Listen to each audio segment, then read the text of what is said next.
Karena ini uang negara, Iya. masyarakat harus tahu sebetulnya bahwa ini uang untuk apa uang mereka, misalnya bangun apa, kita harus mengontrol.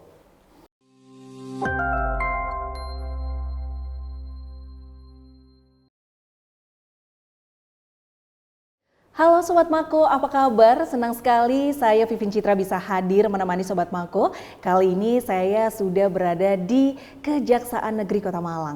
Dan di samping saya sudah ada Kepala Kejari Kota Malang. Ada Bapak Edi Winarko SHMH. Apa kabar Pak Edi? Alhamdulillah, baik Mbak. Ini kesekian kalinya saya main ke sini dan pertama kali kita bertemu nggih Pak Edi ya. Di Malang atau di Kejaksaan Negeri Kota Malang. Ini baru berapa lama Pak Edi? Saya di sini baru 1 bulan ini. Berarti baru ya, Baru, benar-benar saya masuk baru. sini September saya. Oke. September tanggal 21 saya dilantik, tanggal 25 baru aktif saya. Bagaimana dengan Kota Malang Pak Edi? Ya, sesuai dengan kotanya adem, dingin.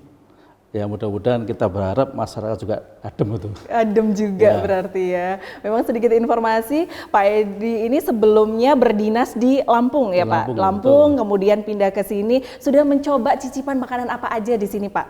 Ya saya dengan apa namanya favorit di sini kan bakso. Betul. Jadi bakso saya berapa hari, tiap hari bakso saya. Yang pertama presiden, bakso Cakman, udah semua ini. Ya. Ini yang jadi favorit ya? Favoritnya. Oh, belum yang lain berarti Belum. Pak? Masih banyak, ada makanan-makanan pedas Kota Malang yang harus dicoba ya? Pasti itu. Oke. Pak, hari ini kita akan bahas tentang masalah PPS ya, atau pendampingan pembangunan strategis. Tapi mungkin sebelumnya saya juga pengen tahu, masyarakat di rumah juga atau Sobat Mako di rumah juga pengen tahu, Kejaksaan Negeri Kota Malang, programnya tuh apa aja sih Pak? Ini di awal Jaksa Menyapa, saya tadi begitu ya. Tapi sebenarnya programnya itu ada apa aja Pak? Program dari Kejaksaan Negeri Kota Malang ini banyak sebetulnya, bukan jaksa menyapa aja. Jadi ada jaksa masuk sekolah, jaksa masuk desa, jaksa masuk pesantren. Ya, ada juga jaksa masuk pasar. Coba yang Malang ini baru kita masukkan ini jaksa menyapa, jaksa masuk sekolah, dan jaksa masuk desa. Desa tidak ada di sini, maaf. Ya mungkin pesantren. Nanti kedepannya kita ada program. Intinya apa? Kita memberikan edukasi kepada masyarakat bahwa kejaksaan ini sebagian dari masyarakat. Kejaksaan di istilah pemikiran masyarakat itu kejaksaan kok takut dulu, ditakuti masyarakat. Bahwa kita, marilah kita welcome ke kejaksaan, kita terbuka. Misalkan ada masyarakat, misalkan kayak kemana ada program dari kita RJ, soal jasis, istilahnya. Nah ini kan juga kita ada buka rumah RJ juga ada kita. Nah, kita saat ini sudah ada 3 rumah, termasuk kemarin kita buka ada di Kecamatan Blimbing ada. Ya kedepannya kita bisa ada komunikasi 2 arah dengan masyarakat. Apa sih masyarakat perlu apa? Pendampingan atau perlu suatu pencerahan dari masalah hukum. Nanti kita berikan bantuan. Ya. Nah, kalau tadi disebutkan ada jaksa masuk sekolah, kemudian jaksa masuk pesantren, kemudian masuk pasar. Ini lebih tindakannya seperti apa sih, Pak? Ini sifatnya edukasi dan pengertian masalah hukum. Intinya membuka masyarakat mengurangi apa istilahnya mengetahui hukuman dan jangan sampai kena hukuman loh. Intinya gitu ya. Jadi seperti kayak sosialisasi juga betul, seperti itu ya Pak Edi ya. Baik. Nah kita kembali ke tema kita Pak tentang pendampingan pembangunan strategis gitu ya. Judulnya PPS. Ini apa Pak Edi? Jadi PPS ini program dari Jaksa Agung terkait dengan pendampingan proyek strategi nasional. Mohon maaf saja juga istilahnya dulu kan ada suatu program kejaksaan itu TP4D atau TP4. Tim pengamanan pembangunan daerah dan istilahnya pusat itu. Nah sekarang sudah diganti PPS, pengamanan pembangunan strategis. Lah dasar hukumnya juga ada kita sesuai dengan Undang-Undang Republik Indonesia nomor 17 tahun 2001 tentang intelijen negara. Dan yang kedua terkait dengan surat Jaksa Muda Intelijen nomor B 510 D Jaksa Agung Muda Intelijen DPP 03 2020 perihal petunjuk teknis tentang pelaksanaan kegiatan pengamanan pembangunan strategis. Dan punya kewenangan antara lain sebagai berikut. Satu, perencanaan, pengkajian, pelaksanaan, pengadministrasian, pengendalian, penilaian, dan pelaporan pelaksanaan kebijakan teknis. Dan kegiatan intelijen, operasi intelijen, dan administrasi intelijen. Pengawalan dan pengamanan pemerintah dan pembangunan proyek yang bersifat strategis baik nasional maupun di daerah masing-masing. Nah, misalkan Pemdas ini butuh pengamanan kita, PPS kita. Syaratnya ada mereka membangun perbuatan kita telaah. Kalau misalnya ini masuk dalam kategori ini kita ACC, kita buat sprint, kita bentuk tim. Tim itu adalah anggota kita termasuk intelijen, kasih intelijen dengan anggotanya, dan kita bergabung dengan tim Jalan Pemuda, termasuk PPK-nya, terus dari masuk rekananya ditunjuk, jadi mulai dari kontrak sampai final. Ya. Jadi mengawasi ya mengawasi. Pak Edi ya? Oke, baik. Pak, ini kan kalau kita ngomong PPS tadi disinggung wewenang, dasar hukumnya, mengenai intelijen seperti itu.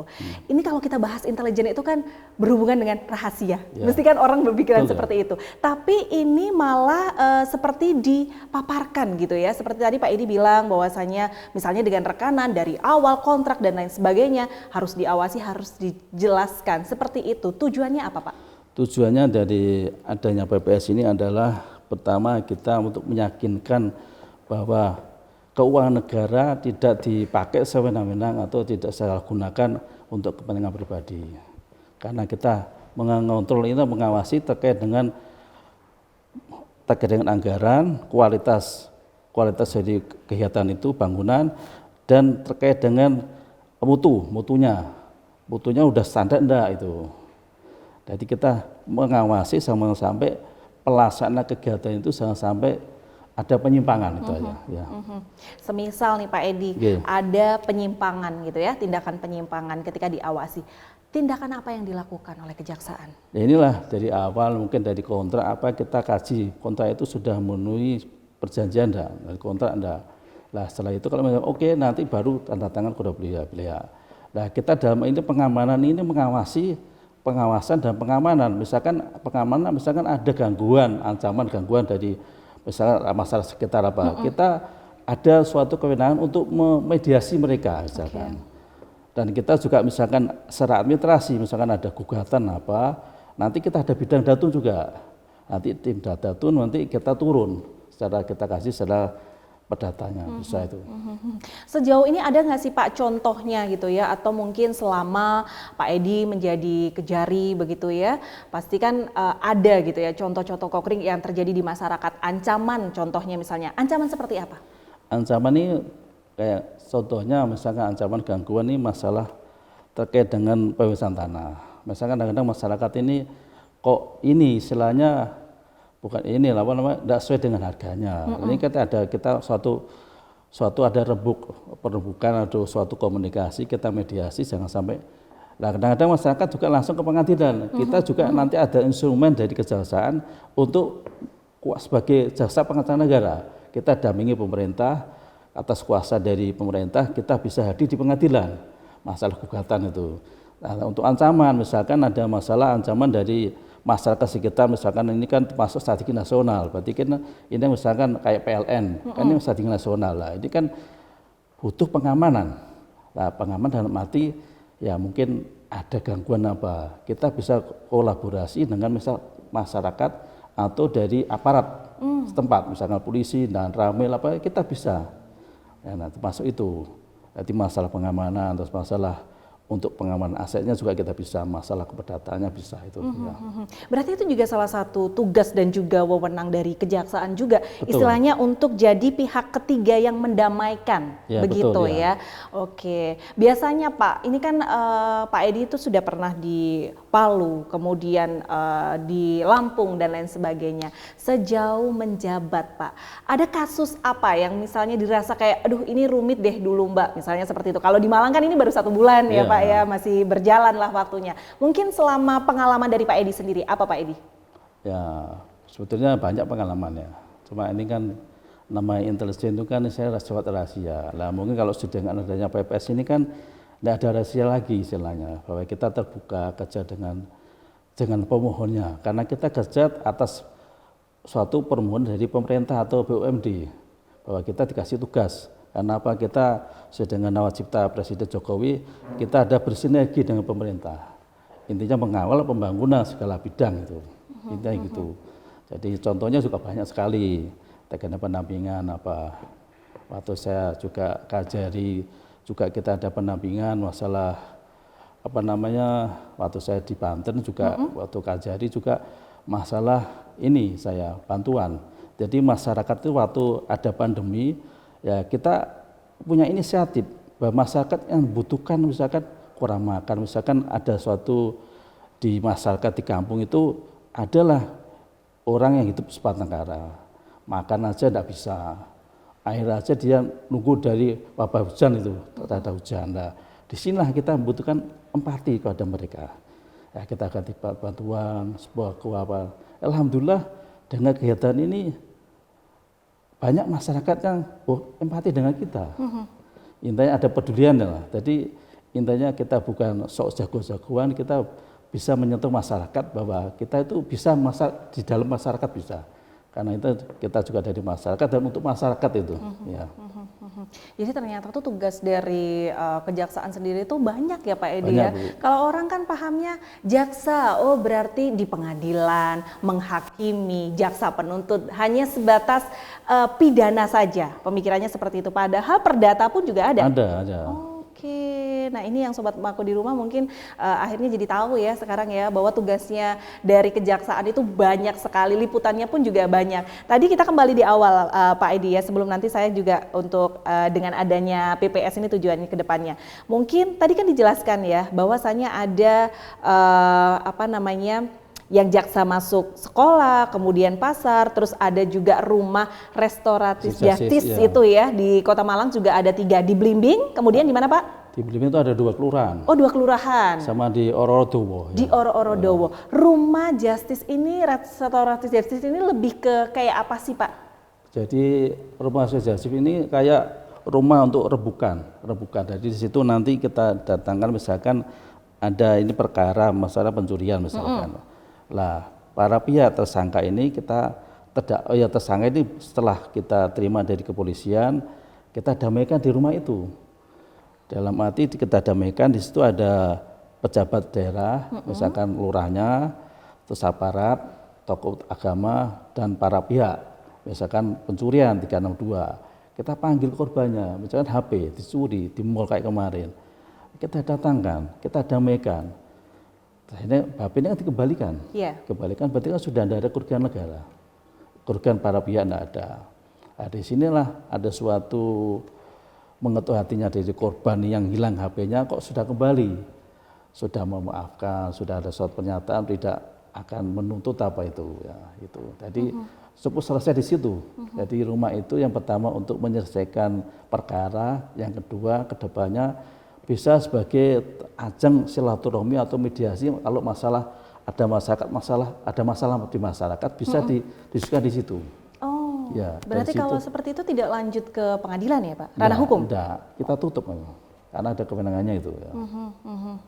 Baik ya, jadi tidak langsung dipidanakan atau lain sebagainya. Pak, ngapunten sebelumnya ya, kalau dengan hal seperti itu, apakah itu tidak istilahnya efek jerah ya Pak, misalnya kalau dengan adanya restoratif justice, kemudian orang kan dimaafkan gitu ya, karena memang tidak ada yang dirugikan dan lain sebagainya.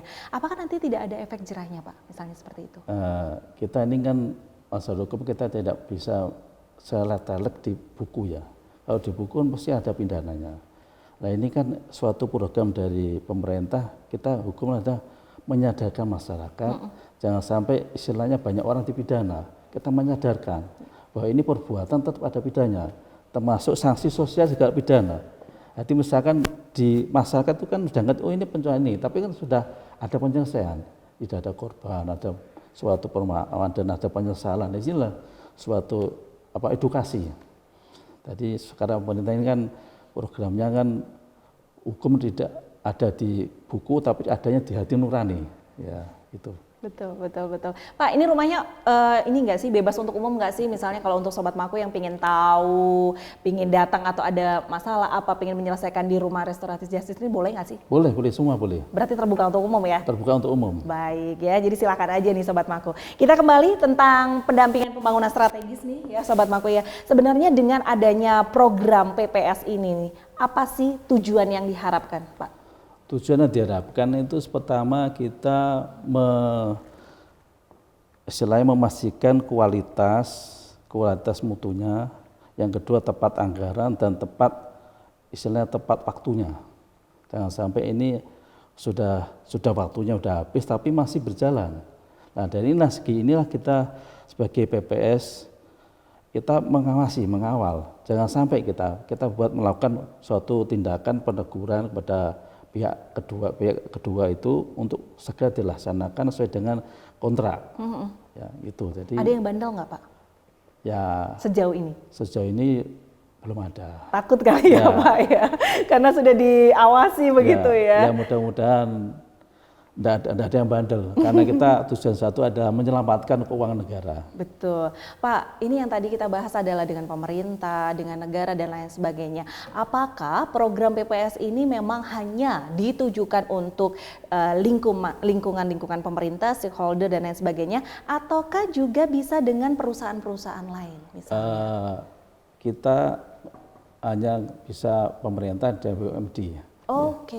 Misalkan badan usaha milik negara yang daerah bisa gitu untuk pendampingan. Jadi memang ruang lingkupnya di pemerintahan seperti itu ya, karena memang tugasnya dari kejaksaan itu adalah mengawasi. Pak, selain PPS sendiri, program Jaksa Masuk Pasar.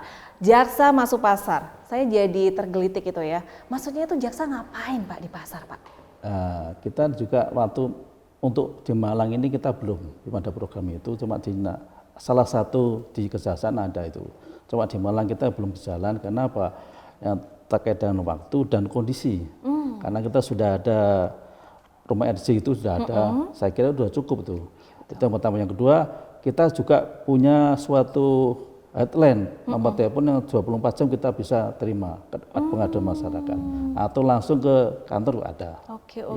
Biasanya sejauh ini yang paling banyak Pak pengaduan yang dilakukan oleh masyarakat ke kejaksaan, pengaduan yang seperti apa?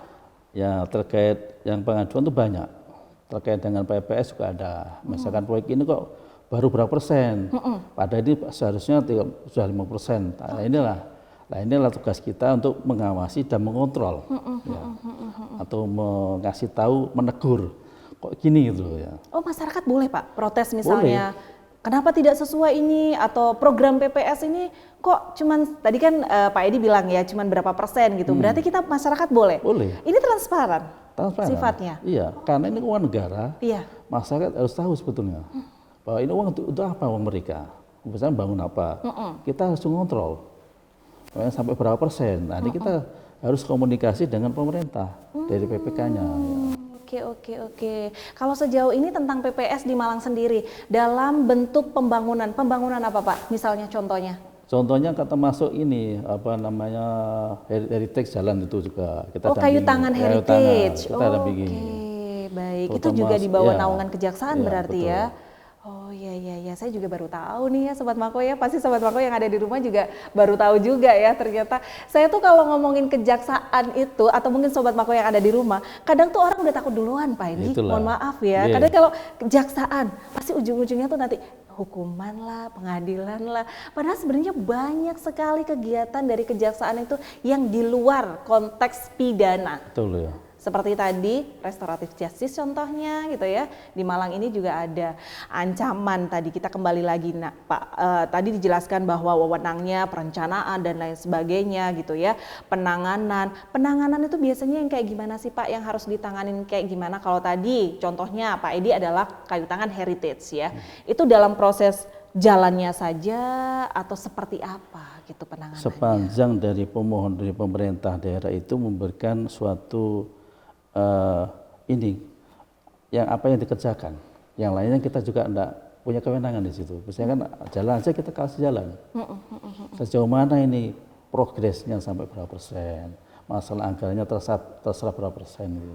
Oke, Ya. baik-baik. Di Malang sudah hampir 1 bulan lebih gitu ya Pak Edi ya. Kasus-kasus apa yang dirasa berat, kayaknya ibarat baru pindah nih, aduh kok sudah harus ini ya gitu kan. Ada nggak Pak? Untuk ini belum ada. Belum, oke. Jadi kegiatannya masih bersosialisasi Ya, sosialisasi ya, Pak, ya. gitu ya Pak. Tapi Malang aman kan ya Pak? Ya, alhamdulillah, mudah-mudahan aman. Mudah-mudahan aman ya. Saya juga berharap masyarakat Malang ya inilah istilahnya terbuka dan jangan sampai ada suatu perkara yang arogan apa itu. Ya, mudah-mudahan aman ya, adem. Pak, di Kejaksaan sendiri ada nggak sih pengaduan gitu ya, misalnya ketika seseorang ingin dibela misalnya, atau kasus yang ingin diselesaikan. Contoh kasus di masyarakat itu kan banyak sekali ya Pak, misalnya persengketaan tanah lah misalnya begitu. Apakah di Kejaksaan Negeri Kota Malang ini juga menyediakan wadah ya atau tempat untuk mereka yang ingin berkonsultasi atau ingin didamaikan atau bagaimana? Kita ada pos pelayanan hukum ada itu. Jadi ada pelayanan hukum termasuk yang hotline juga nomor itu ada. Dan kita juga ada tempatnya untuk konsultasi masalah apa-apa itu. Nanti kita arahkan misalkan masalah pidana umum kita arahkan pelaksanaannya di Polres atau di proses setempat. Ya.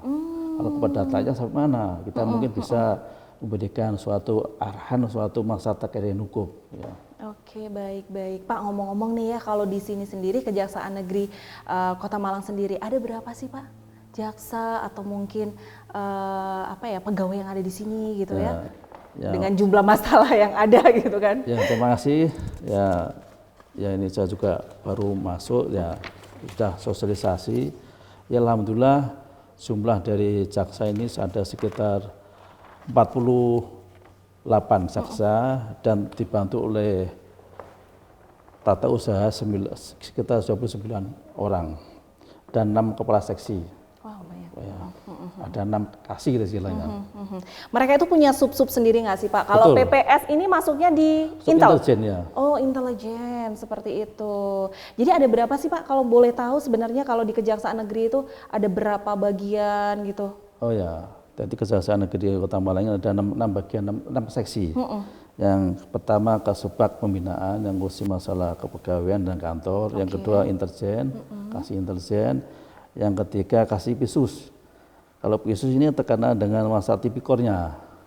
Ada masalah ada pengaduan, masalah terkait dengan masalah pemerintahan, ada pengaduan masalah tipikor nanti yang nangani pisus ini, tindak pidana khusus. Tindak pidana khusus. Ya. Dan keempat ini perdata, datun, kasih datun. Nah, datun ini terkait dengan misalkan ada pemerintah digugat oleh masyarakat, kita bisa mendampingi pemerintah itu sebagai jasa pengacara negara. Bisa itu ya. Ada juga berarti. Ada bisa, termasuk datun ini. Dan kelima ini kasih pidum. Jadi pidum ini pidana umum.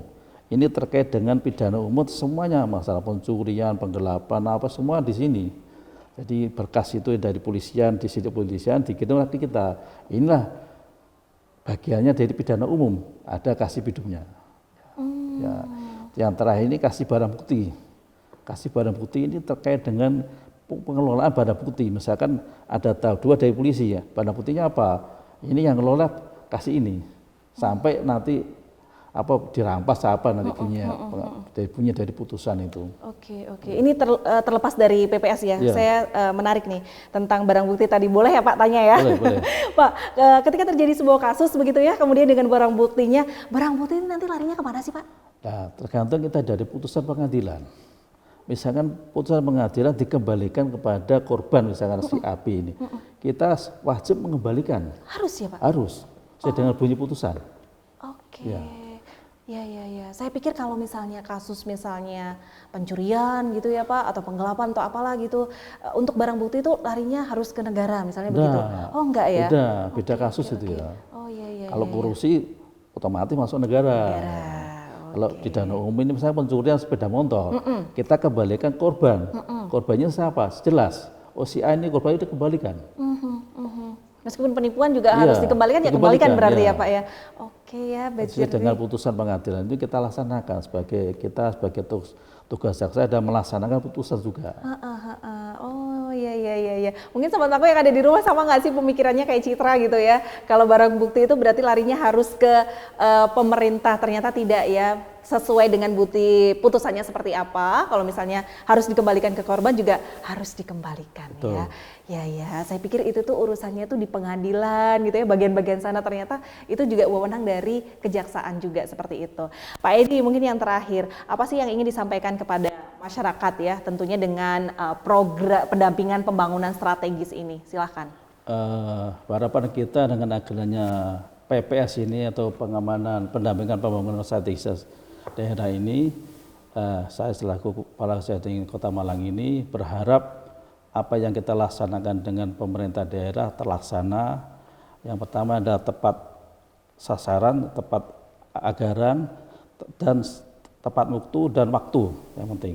Jangan sampai ada anggaran tersebut ada penyimpangan dalam ini. Saya juga berharap dengan pemerintah daerah, kita juga berterima kasih kepada pemerintah daerah atas atensi dan perhatiannya, memberikan kepercayaan kepada kita sebagai jaksa sebagai untuk mendampingi kegiatan proyek-proyek tersebut. Demikian. Oke, baik. Sekali lagi terima kasih banyak Pak Edi atas waktunya ya.